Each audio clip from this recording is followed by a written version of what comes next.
Hello everyone, it's Jeannie Marie with Artistic Pours and More, and welcome to my channel. Today I am bringing to you another card that I made. This one is for my significant other, Joe. He had his 60th birthday last month, just before Christmas, and I whipped him together a pretty little birthday card.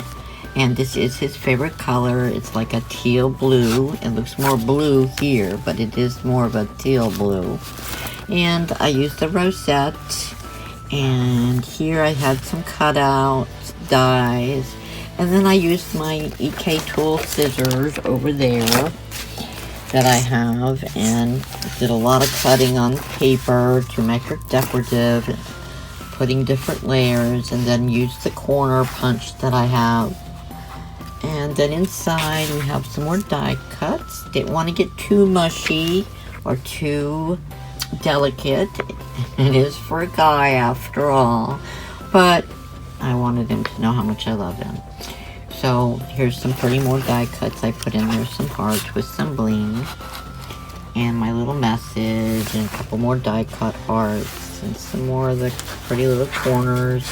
And here's the back.